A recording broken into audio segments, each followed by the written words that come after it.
Bienvenidos a un nuevo capítulo de Conectar, el néctar del autodesarrollo.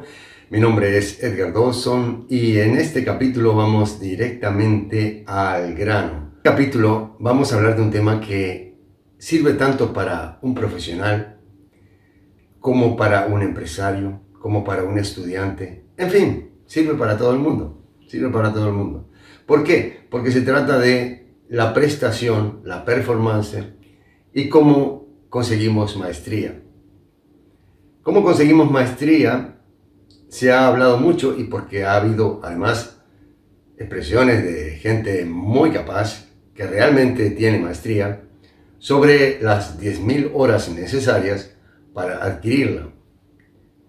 Y por supuesto que el poner el acento en la cantidad de trabajo, de esfuerzo necesario, está muy bien, porque hay una realidad en eso. Pero limitar a eso ha creado un poco de confusión, porque el mediocre también puede tener sus 10.000 horas. Entonces, ¿dónde está la diferencia? La confusión también se da porque ¿a qué llamamos maestría? Al responder a las expectativas del medio en que nos desenvolvemos, al recibir la aprobación de que realmente estamos logrando resultados dentro de lo que es la norma o de pronto por encima de la norma, se adjudica a esa experiencia y por lo tanto tenemos, entre comillas, maestría, porque todo el medio ambiente nos está reafirmando, más que nada el ambiente laboral. Nuestros jefes, por ejemplo, en el caso de que seamos un empleado.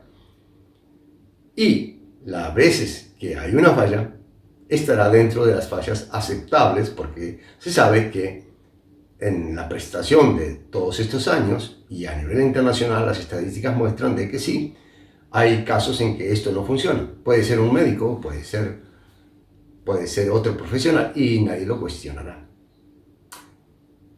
Hace días, una pequeña y corta anécdota, hace días, visitando una de las empresas en las cuales hacemos consultoría, el jefe nos presenta a un joven que realmente había logrado una técnica de alimentar datos muy buena, gracias a su inventiva y también gracias a técnicas de registro, ¿no? Hasta ahí, muy bueno. Sucede que esos datos tenían que ser alimentados manualmente porque el formato en el cual podía ser extraído de otro programa era un formato no apto para alimentar en nuestros programas de análisis y de economía. Entonces, muy bien, esta técnica solucionó el problema con el agrado y el visto bueno de la empresa, lógicamente. Ahora bien, lo primero que se me ocurrió es de que ese formato puede ser transformado a otro formato y a partir de ahí ser alimentado de forma automática y saltearnos toda esta etapa de registro manual, ¿verdad? Esa idea tiene mucho que ver con lo que ya hemos comentado en nuestros capítulos de que digitalización a medias es una cosa mediocre, ¿verdad? Automatización ya nos estamos acercando a la maestría como yo lo veo, ¿verdad? Entonces, muy bien, con esta pequeña anécdota que les quiero contar, me vino a la mente ¿a qué nos referimos con esa experiencia de las 10.000 horas? Porque se pueden cumplir 10.000 horas y ser las 10.000 horas de un mediocre, que de pronto es aceptado, pero que eso no es maestría. No somos el número uno en eso. ¿Qué es necesario entonces para que esas 10.000 horas den el resultado de la maestría, de ser el número uno que queremos? Aquí un poco entonces mención al libro de un gran experto en maestría. El libro en español se llama Número 1, Secretos para ser el mejor en lo que nos proponemos. Muy bien, lo que Anderson descubrió en experimentos, un experto que se dedicó a tratar de ver cómo se podían lograr resultados óptimos, era que Bueno, resumiendo, lo que vio es de que en lo que llamamos experiencia, ante cada obstáculo y cómo lo vencemos, vamos creando una serie de representaciones mentales, ¿verdad? Esas representaciones mentales van a jugar un rol fundamental. Representaciones mentales positivas de cada uno de los logros va creando también asentamientos de emociones, de ideas, que se condensan en lo que luego llamamos la experiencia.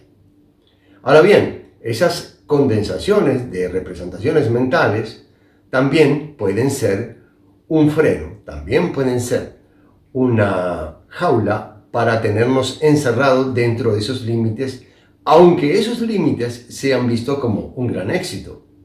Pero es que no nos permite romper porque las representaciones mentales no han sido aptas para esa ruptura. Luego, esas representaciones mentales también pueden, ante un fracaso, ser un obstáculo para la verdadera conclusión. Porque cuando algo no falla, de pronto si tenemos representaciones mentales que nos reafirman que de 10 veces 9 nos resultó, pero esta falló. Y esa representación mental que hemos ido acumulando y que nos infla el ego, dice, bueno, pero este porcentaje ínfimo está dentro de lo que es aceptable como estadística. Esa es una forma. Pero también podría ser la otra forma, cuestionarlo y decir, ¿por qué justamente en esto no falla? ¿Cómo se puede hacer? Y una persona que realmente quiere la mejora constante, que es inquisitiva y que no está limitada por esas representaciones mentales, se esforzará en abatir esa única vez de 10 que no resulta algo, buscando y buscando.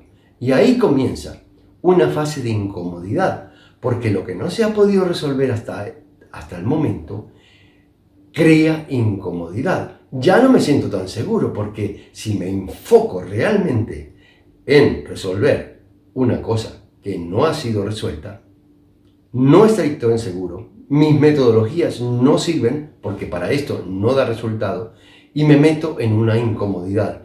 Y aleluya, ahí está la madre de la mejoría, de la perfección, de la maestría que vendrá. ¿Por qué? Porque ante cada éxito tenemos que verlo como que ahora viene la fase más interesante, y es meternos en la incomodidad de ver cuando las cosas realmente no funcionan, o si funcionan, ¿cómo se podría hacer mejor? Porque yo no estoy conforme con esto. Sí, resultó todo el mundo contento, pero se podría haber hecho mejor, ¿verdad? Tiene que haber una manera de hacer esto mejor. Entonces, al meterme en la incomodidad, empieza a surgir también esa dinámica de intento y fracaso, intento y fracaso. Y cuando estoy ya al borde de la incomodidad porque se me han repetido los fracasos, de pronto hay un pequeño giro y empiezo a ver que por aquí, y empezó a funcionar, y empezó más a funcionar, y empiezo a lograr nuevos éxitos. Y supongamos que hemos logrado, sí, descubrir una manera de eliminar esta situación en la cual las cosas fallan, volvemos otra vez a la situación de me conformo o se podría haber hecho mejor. En este proceso, más que nada, los estudiantes, los que están iniciándose como profesionales, tendrán mucha más facilidad si aparte tienen una mentoría experta al costado. ¿Por qué? Porque desde el momento inicial podemos hacer ejercicios con sentido para lograr este tipo de reacción, de representación mental. También, ante cada situación de comodidad por el éxito, la mentoría puede poner nuevos ejercicios que desafíen esa comodidad, poniendo nuevas metas más difíciles, pero al mismo tiempo que nos saquen de esa comodidad hacia un rumbo de perfeccionar constantemente los resultados. La mentoría entonces es una de las claves en ese proceso, porque no es seguro que todas las personas puedan cubrir desde el inicio hasta el final este proceso sin un poco de ayuda que estimule. Es muy humano que ante los éxitos y ante las reacciones de nuestros colegas, de nuestros jefes, nos conformemos porque realmente estamos brindando lo que nos están pidiendo y al final terminamos pensando, bueno, yo no soy masoquista tampoco, ¿no? Si todo el mundo me dice que soy muy bueno y están conforme conmigo, pues sigamos con eso. Eso es la representación mental de una persona que llamamos con experiencia y no está nada malo, pero podría estar mejor. Es ahí donde está la clave del aprendizaje hacia la maestría. Entonces, ¿qué necesitamos? Necesitamos periodos intensos y con sentido enfocados a un resultado. Luego necesitamos retroalimentación, pero retroalimentación inteligente, no solamente aprobando los buenos resultados, sino también cuestionando y haciendo la pregunta, ¿se podría haber hecho mejor? ¿Por qué en estos casos no falla? Tenemos que enfocarnos hacia esto, ¿por qué? ¿Por qué está fallando?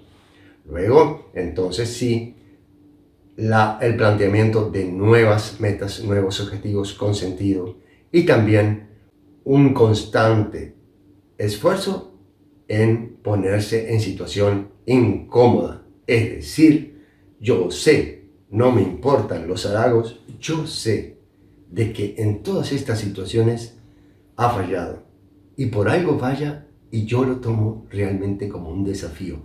Me siento incómodo mientras esté viendo yo que esas cosas fallan.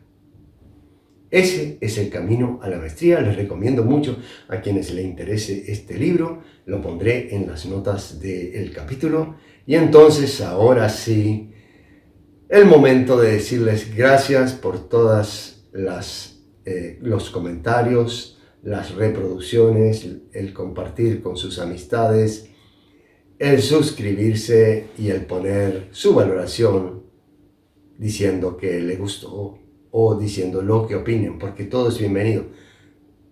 Y a propósito de este capítulo, si recibiera la incomodidad de decir que no le gustó, que podría haber estado mejor, entonces aún más me gustará justamente ese comentario.